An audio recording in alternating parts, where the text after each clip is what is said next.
46장 1절에서 34절 말씀 함께 말씀 봉독하도록 하겠습니다. 이스라엘이 모든 소유를 이끌고 떠나 브엘세바에 이르러 그의 아버지 이삭의 하나님께 제사를 드리니 그 밤에 하나님이 인상 중에 이스라엘에게 나타나 이르시되 야곱아 야곱아 하시는지라.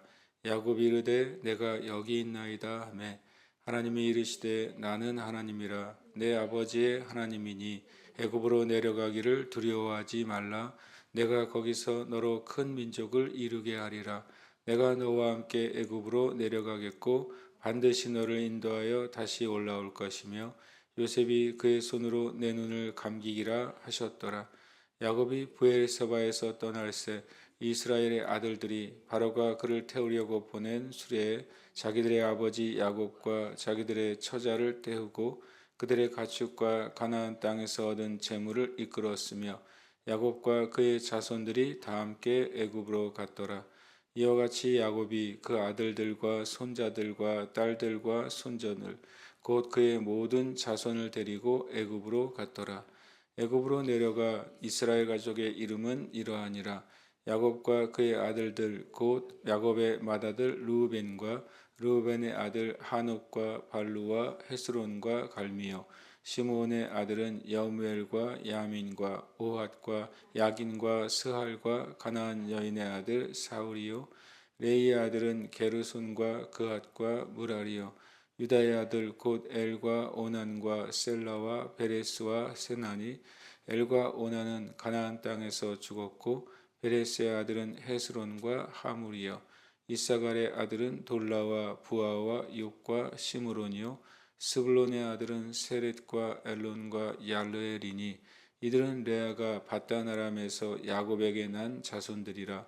그 딸 디나를 합하여 남자와 여자가 33명이며 가세 아들은 시변과 학기와 수니와 에스본과 에리와 아로디와 알렐리요 아셀의 아들은 임나와 이스아와 이스위와 브리아와 그들의 누이 세라며 또 브리아의 아들은 헤벨과 말기엘이니 이들은 라반이 그의 딸 르라에게 준 실바가 야곱에게 낳은 자손들이니 모두 16명이라.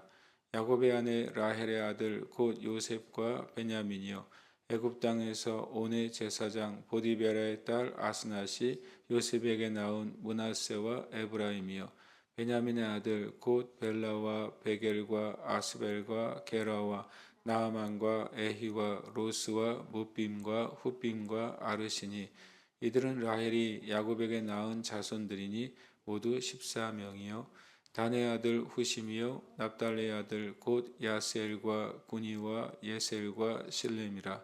이들은 라반이 그의 딸 라헬에게 준 비라가 야곱에게 낳은 자손들이니 모두 7명이라.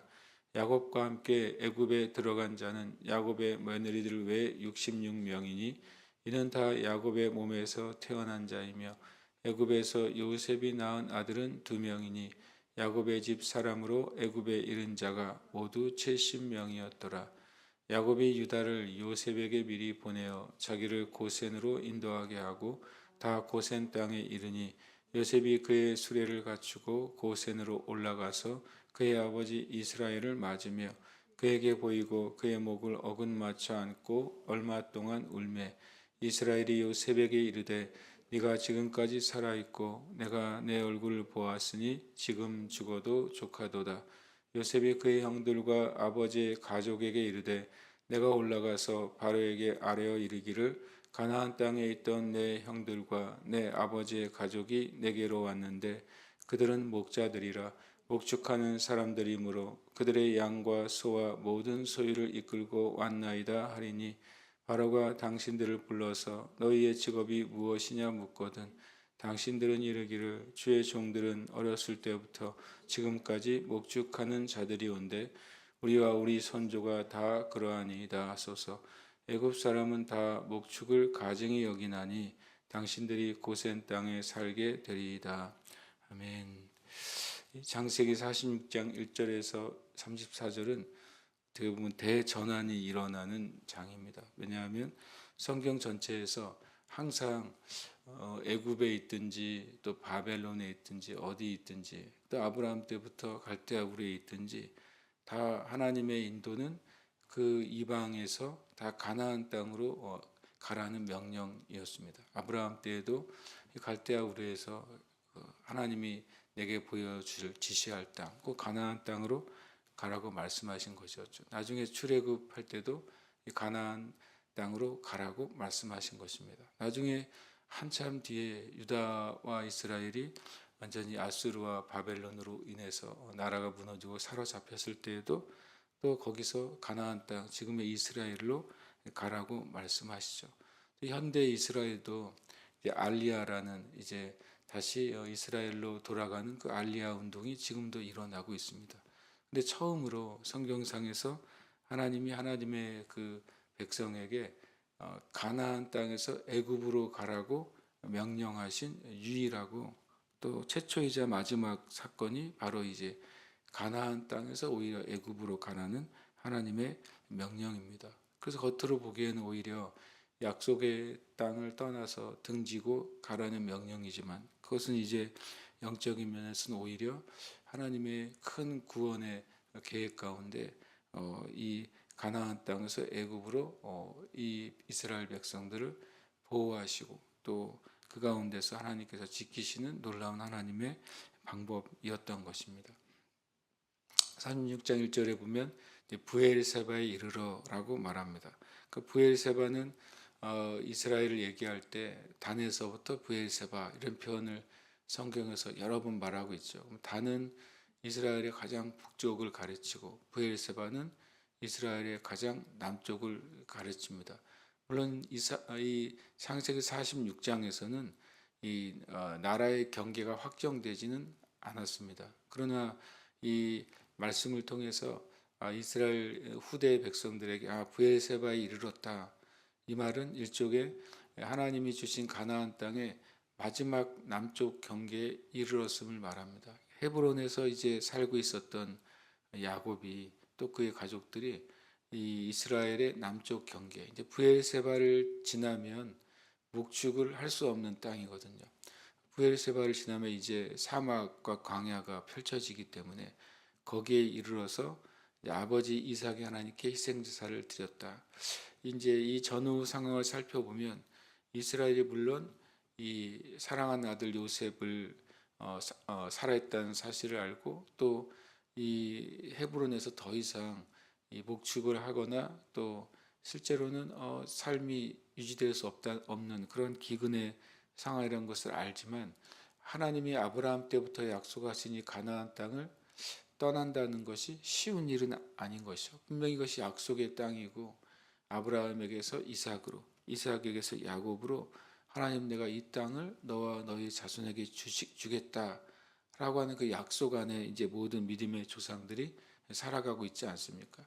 그 하나님의 약속이 바뀌지 않았는데 자신들이 다 이것을 살고 죽는 문제 때문에 먹고 사는 문제 때문에 이 하나님의 땅을 등지고 저 이제 애굽 어떻게 보면 세상으로 나아가는 것이 이것이 하나님 뜻에 합당한가 그런 생각을 이 야곱이 가졌다는 사실을 우리가 짐작할 수 있습니다. 왜냐하면 하나님이 그 밤에 나타나십니다. 그 밤에 하나님이 이상 중에 이스라엘에게 나타나서 말씀하십니다. 그 말씀의 내용은 애굽으로 내려가기를 두려워하지 말라라고 하는 것입니다. 그러면 이제 이 이스라엘 된 야곱이 속에 많은 갈등이 있었다는 것을 우리가 알 수 있습니다. 아까 말씀드린 것처럼 이곳에 아들을 보러 가는데 잠깐 보고 오면 되는 것이 아닌가 그렇게 생각할 수도 있고 그리고 또 한편으로 이렇게 주님이 주신 땅을 내가 이 문제가 있다고 떠나서는 되겠는가 이런 생각까지도 있고 또 애굽의 땅에 갔을 때 이 작은 무리의 수 70명의 수는 뭐 애굽의 거대한 제국에 비하면 정말 먼지 같은 수인데 가자마자 물론 이제 요셉이 살아있을 동안은 모르겠지만 그 이후에 우리가 그 하나님을 믿는 신앙을 잘 지킬 수 있을 것인가 아니면 그 세상에 동화돼서 하나님 주신 신앙을 잃어버리지 않을까 이런 어떻게 보면 영적인 많은 생각들 그리고 또 현실적인 많은 생각들 하나님에 대한 어떤 순종과 불순종에 있어서 많은 생각이 당연히 야곱에게 있었을 것입니다. 그래서 하나님께서 나타나셔서 애굽으로 가는 거 두려워하지 말라. 내가 거기서 너로 큰 민족을 이루게 하리라. 이것이 참 놀라운 이제 하나님의 큰 그림인 거죠. 분명히 이제 아브라함에서 이삭, 이삭에서 야곱에 이르기까지 하나님의 동일한 언약은 이렇게 흘러 내려왔잖아요. 내가 너로 너와 자손으로 큰 민족을 이루고 이 땅을 너에게 너와 너의 후손에게 주겠다 하신 약속이 실은 아브라함 때부터 내려온 약속인데 하나님이 놀라운 말씀을 하시는 겁니다. 큰 민족을 이루는 것은 애굽에서 시작될 거라고 말씀하시고 그리고 그들이 다시 애굽에서 돌아올 것이다라는 놀라운 말씀을 하신 것입니다. 물론 이것은 아브라함 때도 하신 예언이었어요. 하나님이 주신 계시였어요. 그러나 그것이 실제적으로 실행되기 시작한 것은 바로 이제 야곱 때에 이르러서 그 일이 시작됩니다. 성경에 말씀하시고 분명히 명확하게 말씀하신 것이라도 그때 그것이 이루어지기 전까지는 이 땅에 있는 백성들에게는 그것이 이 땅에 있는 하나님의 사람들에게 현실적으로 느껴지지 않는 일들이 많이 있는 것입니다. 또 마지막 때를 향한 성경의 말씀들도 동일하죠. 성경에 많이 이미 기록되어 있고 이 모든 이 땅의 역사는 성경에 기록된 대로 이루어지지 않습니까? 그럼에도 불구하고 그것이 그 당시를 살아가는 하나님의 자녀들에게 현실이 되는 것은 또 다른 문제이고 또 믿음이 필요한 것도 또 다른 문제인 것이죠. 그래서 이 말씀을 통해 이 야곱이 애굽에 내려가는 것이 하나님의 인도하심이구나. 거기서 놀라운 하나님의 계획이 있구나. 그리고 다시 이 하나님의 약속의 땅에서 영원히 떠나는 것이 아니라 다시 올라오게 될 것이고 그리고 야곱은 자기 자신의 죽음도 이방 땅에서 하나님 모르는 이들 가운데 죽는 것이 아니라 아들의 손에서 내가 평안한 인생을 마치겠구나. 그런 주님의 말씀에 이스라엘 된 야곱이 용기를 얻게 되는 것입니다. 그리고 나서 5절에 보면 이제 떠나게 되고 야곱과 그의 자손들이 다 애굽으로 갔다 이렇게 표현합니다. 이 말을 여러 번 반복합니다. 이것이 이 창세기에 있어서 가장 큰 전환이 되는 것이죠. 이와 같이 그의 아들들과 손자들과 딸들과 손녀들이 곧 그의 모든 자손을 데리고 애굽으로 갔다.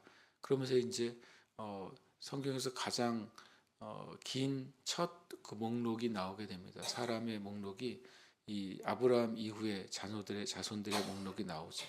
하나님이 아브라함을 너의 자손을 하늘의 별과 같이 땅의 모래같이 되게 하겠다라고 말씀하셨는데 여기는 그 정도는 아니지만 이 아브라함 한 사람으로부터 4대를 지나가면서 70명이 넘는 이 가족이 됐다는 사실을 말씀하십니다.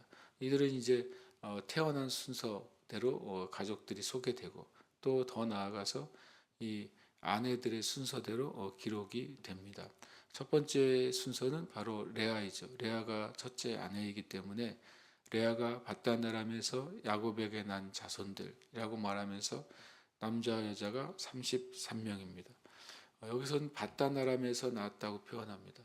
밧단 아람에서 난 이들이 가나안을 거쳐 애굽으로 갔다는 것을 이렇게 단순한 족보이기도 하지만 그들의 이제 일종의 이제 마치 우리나라 주민등록 초본이나 그런 걸 띄면 그 이사 온 여적들이 다 나타나잖아요. 그것처럼 이 족보에는 사람뿐만 아니라 그들의 옮겨간 그런 정보가 여기에 담겨져 있습니다.